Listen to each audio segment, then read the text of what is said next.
So,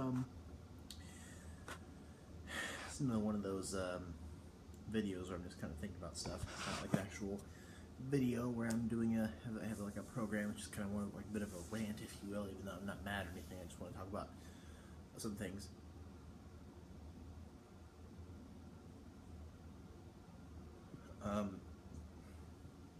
So I've been reading a book which is around here somewhere. I don't know where it is, otherwise I'd show you. It's called Pedagogy of the Oppressed by Freire. And I made a video talking about it and introducing it and discussing it in at least the first chapter. And I kind of been thinking about that with respect to Jean-Paul Sartre, Martin Heidegger, and Karl Marx.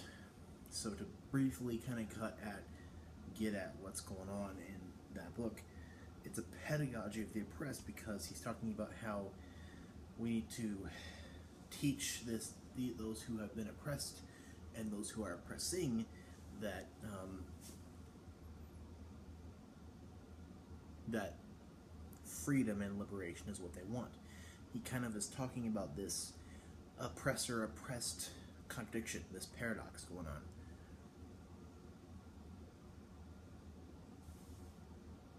Where,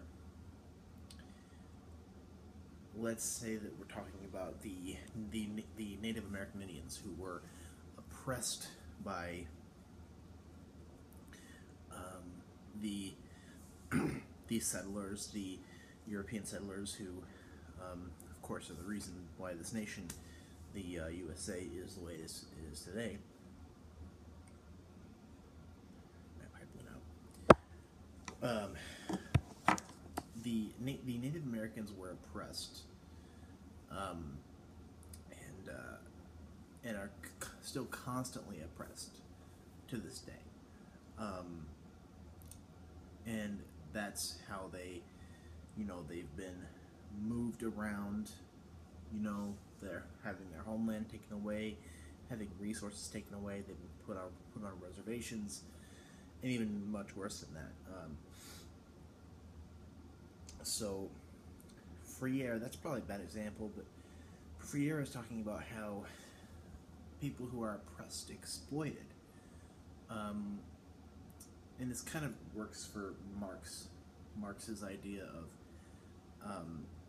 the communist, his book, he's writing the Communist Manifesto, how the bourgeois exploit and oppress the proletariat, because of how the proletariat is the one who works and does make and produces things, and whether it be manufacturing or if you're doing a service or whatever, there's still a rich bourgeois who owns the means of production, and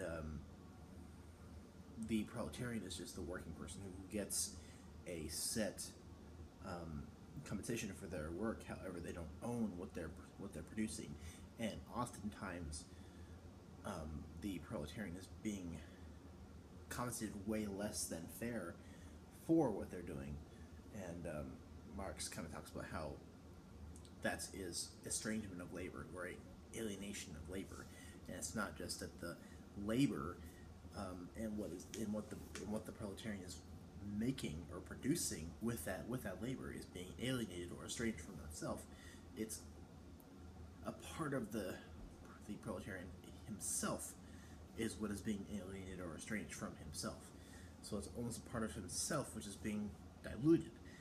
And the existentialism of Martin Heidegger and Jean-Paul Sartre talk about inauthenticity or bad faith or self-deception, where for Heidegger, if you allow nothingness to seep into your being, and basically the way I would describe it is that nothingness dilutes you as a person. It dilutes your being itself, and that leads to states of mind of dread, and kind of leads to some bad things. Or for Heidegger, if you that's things that can alienate you from yourself. So in a way, you could say that one can oppress oneself, but that's just apart from the point. Sartre also says that if you are purely and only a being for others, thus you, as Heidegger would say, you are falling into the they. Your individualism, your uniqueness, your who you are, is null and void. Or if you're a being for oneself, being for self, or being for oneself, you are not recognizing other. You are recognizing that yourself is prior to other. Sartre does say that self is there, that other is prior to self. But still, that if you are purely a being for others, then you're in a state of bad faith. If you're either only being for others or being for self, you are both in a state of bad faith. However, if you are both of those things at the same time, that is when you are in a better state. That's when you are in a better personal state. Kind of, that's also in a state. If you're in a state of bad faith, that's also another way that your being itself can be diluted, or you can be alienated from yourself. You can flee from yourself, however, you're just fleeing back to yourself. However, it's just kind of this diluting of your being itself.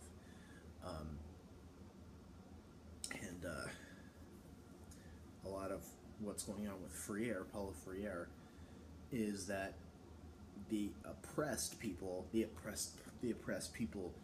want to get out of that state. They want to get out of that state, and usually what they aim to do is to, while they were a peasant or a proletariat, they want to be on top. And what always happens is that those who have been oppressed get out of that state. However, they become an oppressor. So in a way, the oppressor, by getting out of the state of the oppressed, becoming a oppressor, is still a state of oppressing yourself. So this is kind of this oppressor-oppressed contradiction, this paradox, this endless vicious circle, where those who are part of this, which is constantly what is going on today, whether it be a certain race or gender, or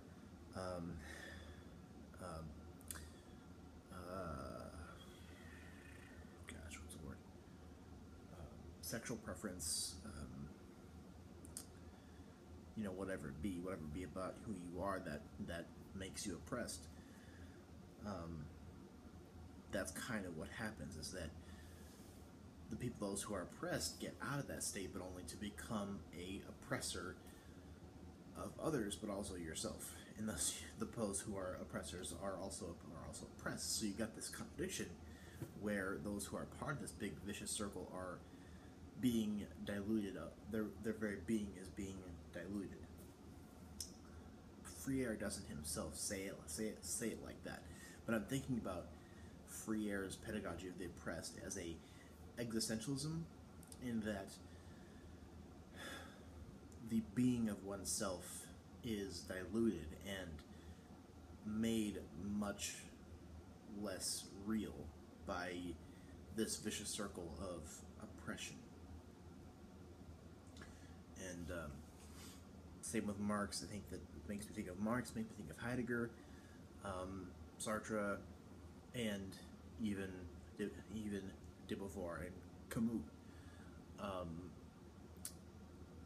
So it's kind of, we have a existentialism of oppression here, where one's being is made less so.